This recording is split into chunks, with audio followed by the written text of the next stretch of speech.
A filosofia é o ponto que nos liga à razão, mas ela pode andar junto da fé? É preciso ter fé para ter propósito?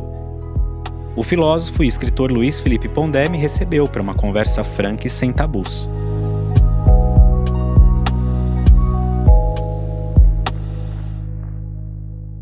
Pondé, eu tenho entrevistado várias pessoas que têm inspirado o mundo e outras pessoas através das suas palavras, através das suas atitudes.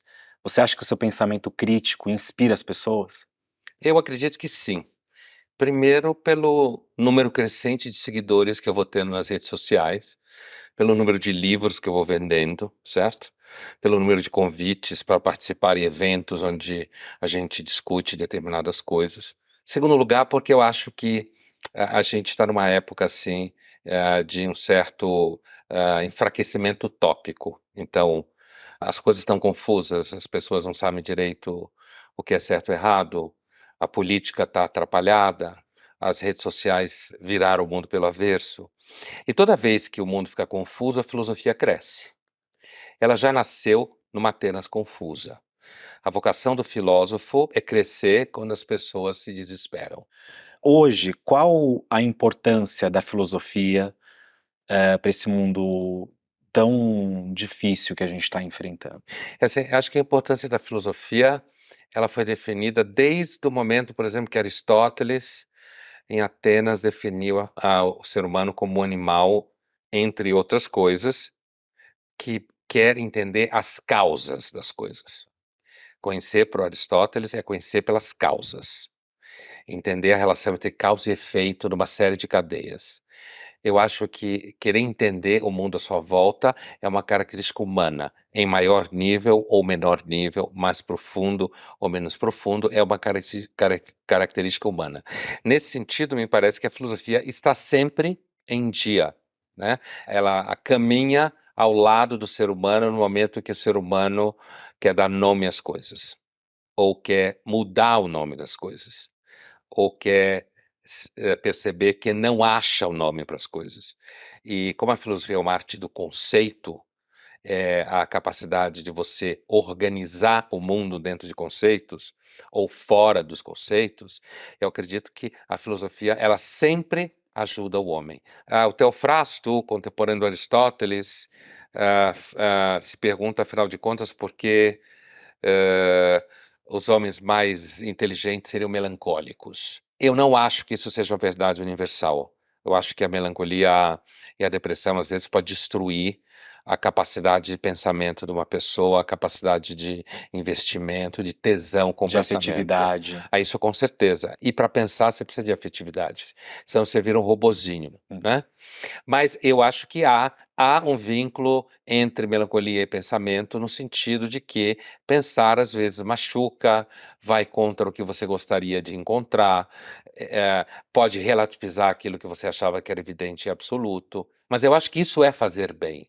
Então, eu entendo que a filosofia faz bem, não porque a filosofia reforça necessariamente aquilo que você gostaria que ela reforçasse. Ou seja, produz em você um certo empoderamento da felicidade alienante. Não, eu acho que a filosofia faz bem porque a filosofia ajuda a você entender um pouco melhor o mundo. E entender um pouco melhor o mundo é uma forma de repousar. Isso é fantástico, né, no momento em que a gente tudo nos convida, ou a maioria das coisas nos convida a não ter paz, a não repousar, né. Sim, E isso é muito é. importante. Ondé, agora eu quero saber algo muito mais pessoal seu. Você acredita que as pessoas têm uma missão na vida? Não. Não? Eu não acredito. Tem um filósofo romeno que eu gosto muito que diz: infelizmente eu nasci sem o órgão da fé. Né? No sentido de que, quando você pergunta, eu acho que as pessoas têm uma missão na vida, eu não acredito que exista uma missão dada, né? Sim. Porque eu não acredito que tenha roteiro, Nenhuma certo? vocação? Isso é para mim outra coisa. Tá, É isso que eu estou querendo dizer. tá. Assim, eu não acredito que exista uma missão dada de ordem metafísica. tá E escrito, que não tá acredito, determinado, não acredito que aquilo é nisso. imutável. Não, eu não acredito em Deus, né? Eu costumo me definir como um ateu não praticante, no sentido que eu não acho o ateísmo uma grande coisa. Hum. Eu acho, na verdade, o ateísmo a forma mais fácil de entender o mundo.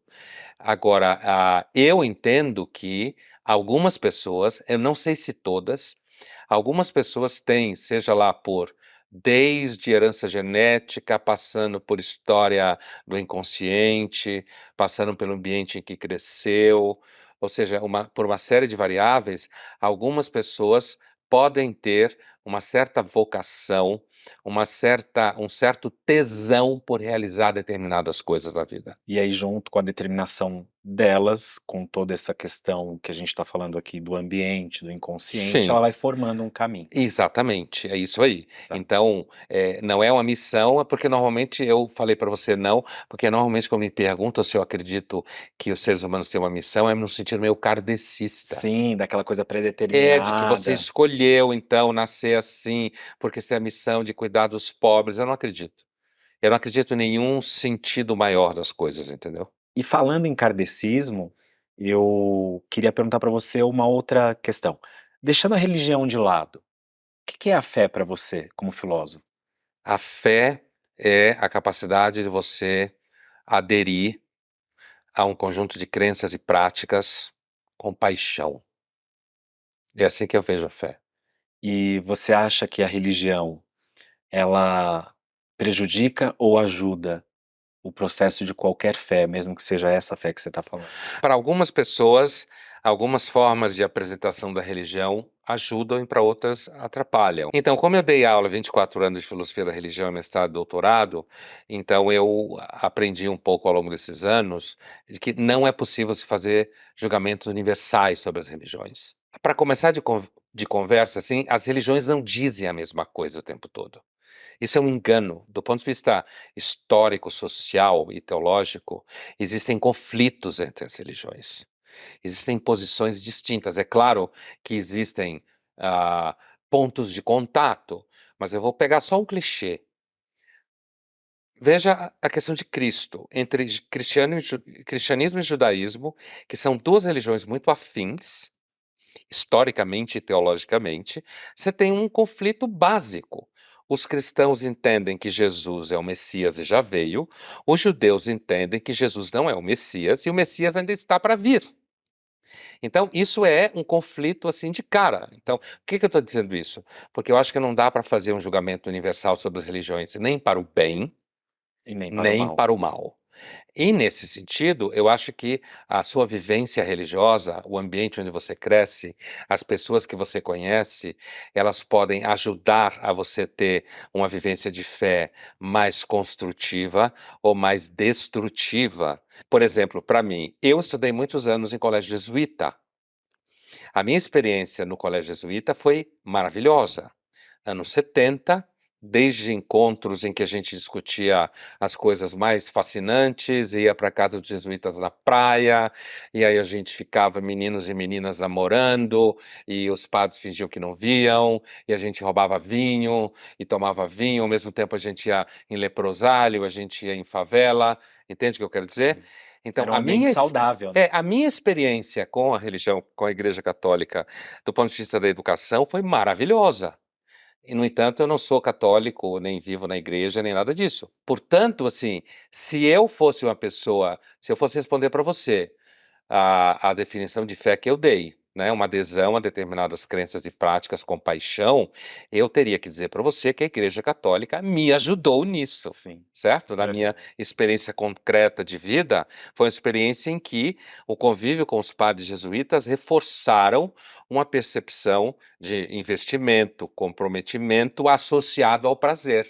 Agora, eu tenho certeza que tem um monte de gente que tem uma experiência de fé, mesmo no sentido que eu falei, com religiões instituídas terríveis, sem dúvida. Você tem fé no ser humano? Eu não tenho fé no ser humano no sentido de achar que o ser humano está evoluindo, de que o ser humano aprende fácil. Eu tenho uma certa fé na capacidade da espécie sobreviver, Bom, o que é diferente de uma fé no ser humano. Eu acredito que a espécie até hoje sobreviveu. o que não garante que ela continue a sobreviver, mas garante que ela tem uma espécie de know-how instalado de sobrevivência que não implica. Eu vou te dar um exemplo. Eu não acho que a espécie está adaptada a ser feliz. Você acha que não? Não. Eu acho que o processo da espécie foi um processo principalmente pautado pelo enfrentamento de ambiente hostil. A felicidade ali era comer, sexo, brincar um pouco com os bichos, tomar umas drogas e ter umas experiências estáticas. Quando eu digo que a espécie não está adaptada à felicidade, é no sentido que a gente tem hoje, felicidade como uma agenda, como um objetivo, como a Uma tentativa, meta, né? como uma meta de continuidades. Acho que não está.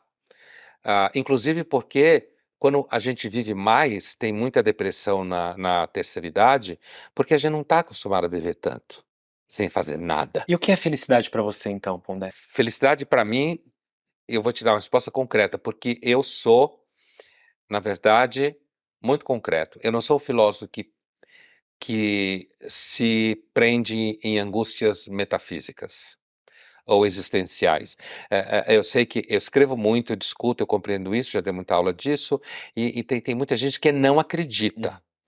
Mas o meu dia a dia é tomado por questões como cumprir a agenda, pagar os boletos.